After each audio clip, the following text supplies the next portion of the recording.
আল্লাহ রসুলের কাছে একজন সাহাবী এসে লম্মা বলাগা আল্লাহ রসুলের কাছে এসে বলল, ইয়া রসুল আল্লাহ, ইয়া হাবিব আল্লাহ, ফারস্যের এই যে কিসরা বাদশাহ তার মেয়েকে সেই দেশের সর্বাগ্নি হিসেবে নিযুক্ত করা হয়েছে, অর্থাৎ সেই দেশের রাষ্ট্রপ্রধান হিসেবে নিযুক্ত করা হয়েছে।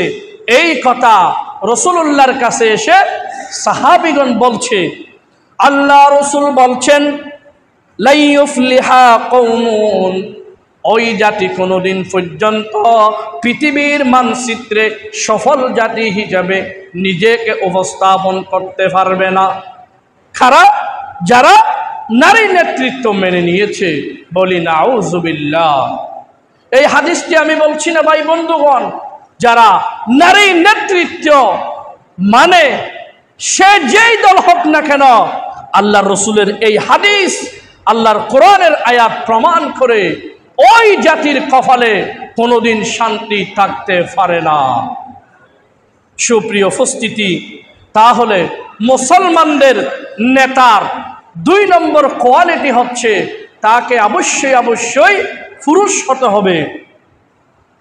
তিরমিজির একটি হাদিস শরীফে এসেছে, রাসূল করিম সাল্লাল্লাহু আলাইহি ওয়াসাল্লাম বলেন, ইযা কানাত উমারাউকুম খিয়ারুকুম ওয়া আগনিয়াউকুম সামাহাইকুম ওয়া আমরুকুম শুরা বাইনাকুম ফাযাহারাল আরদা খায়রাল লাকুম মিন বাতনিহা।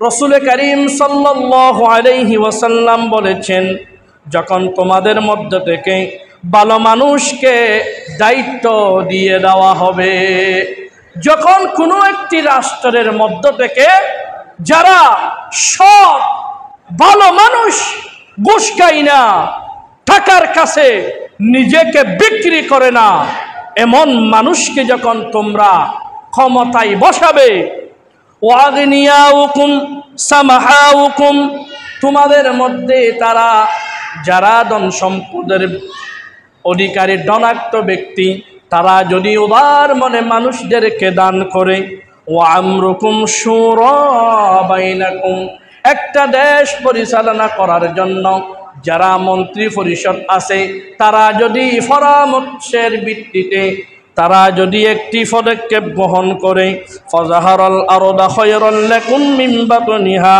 তখন জমিনের উপরিভাগ নিচের অংশ থেকে উত্তম হবে।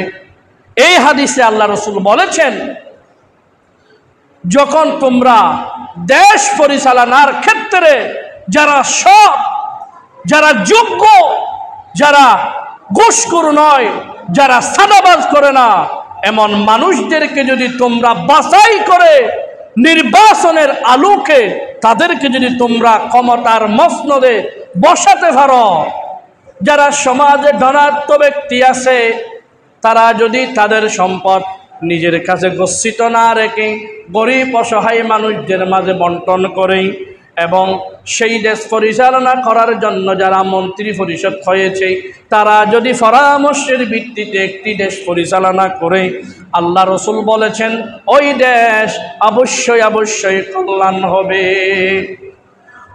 এর পরবর্তী অংশ রাসূলুল্লাহ বলেন, ওয়াইযা কানাত উমারাউকুম শারারাকুম, আর যখন পক্ষান্তরে ভালো মানুষ থাকার পরে, টাকার বিনিময়ে 100 টাকা 200 টাকা 1000 টাকার বিনিময়ে যারা নিজের আমানত ভোট বিক্রি করে খারাপ মানুষকে নির্বাচিত করে, আসতে নাই, যারা খারাপ মানুষদেরকে টাকার কাছে নিজেকে বিক্রি করে, অল্প টাকায় নিজের আমানত বিক্রি করে, যারা জালেম, যারা সুদখোর ঘুষখোর, যারা দুর্নীতিবাজ, তাদেরকে যারা ক্ষমতায় বসায়, ওই দেশের ওয়াগনিয়াউকুম বুখালাউকুম, যারা সম্পদশালী, তারা যখন কৃপণ হয়ে যায়, আমরুকুম ইলা নিসাইকুম,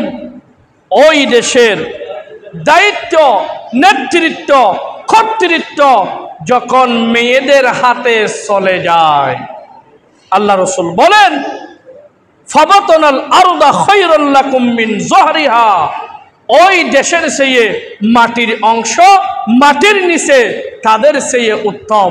বলি নাউযুবিল্লাহ। অর্থাৎ আল্লাহ রাসূল বলেছেন, একটি মুসলমান দেশের যারা রাষ্ট্রনায়ক হবে তারা কোনোদিন পুরুষ ব্যতীত মেয়ে হতে পারবে না। কেন? মেয়েরা হচ্ছে জ্ঞানের দিক দিয়ে তারা স্বল্প। সুপ্রিয় উপস্থিতি, সময় যেহেতু সংক্ষিপ্ত, 2 নম্বর, মুসলিম রাষ্ট্রপ্রধানের কোয়ালিটি অবশ্যই তাকে মুসলমান হতে হবে। 3 নম্বর কোয়ালিটি, মুসলমানের যিনি রাষ্ট্রনায়ক হবে, রাষ্ট্রপ্রধান হবে, তাকে প্রাপ্তবয়স্ক হতে হবে। প্রাপ্তবয়স্ক অর্থাৎ বালেগ হতে হবে।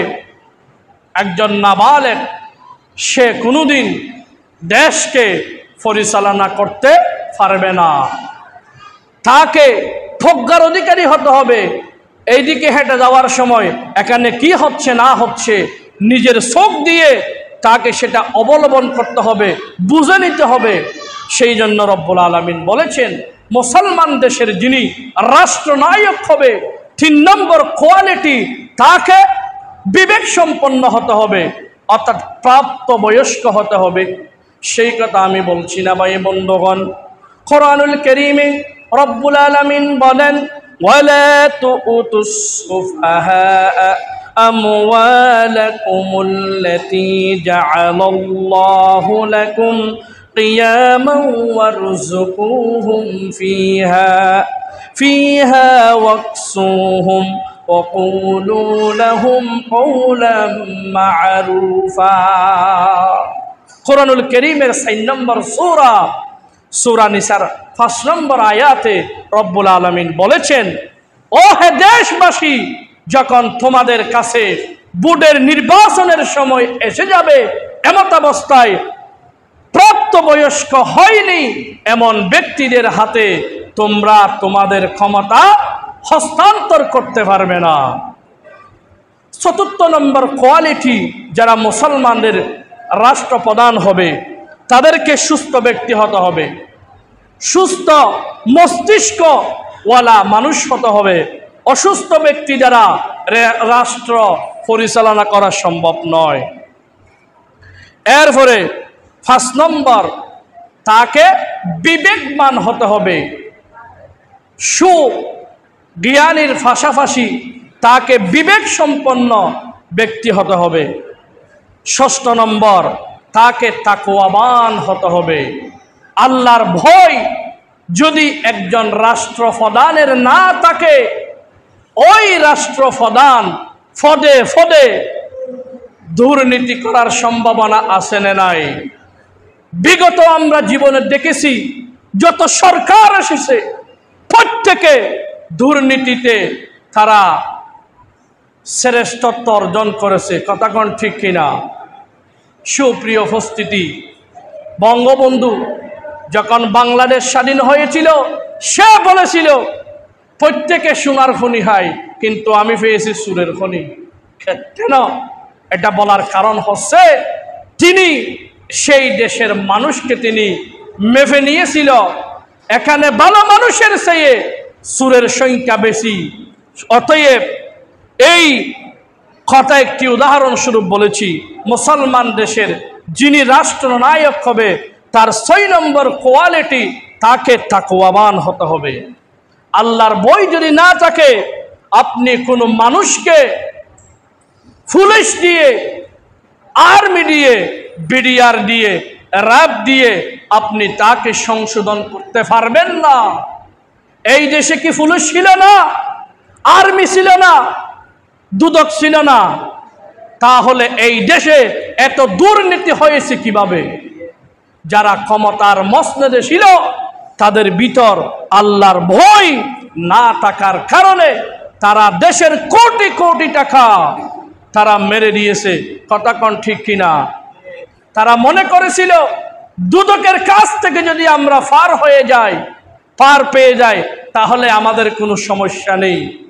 অতএব তার অন্তরে যদি আল্লাহর ভয় থাকতো, এই 18 কোটি জনগণের টাকা আমি যে নিজের ব্যাংকে অথবা বাহিরে ফসার করছি, এই চিন্তা যদি তার কলবে থাকতো, অন্তরে থাকতো, সে কোনোদিন আরেকজনের টাকা বিদেশে ফসার করতে পারতো না।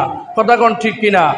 অতএব পুলিশ দিয়ে, আর্মি দিয়ে, বিডিআর দিয়ে, দুদক দিয়ে আপনি মানুষকে সংশোধন করতে পারবেন না। যিনি একটি দেশের প্রধান হবে তাকে 1 নম্বর আল্লাহর ভয় লালন করতে হবে। অতএব আল্লাহ রসুল সাল্লাল্লাহু আলাইহি ওয়াসাল্লাম বলেছেন, এক সাহাবী রসুল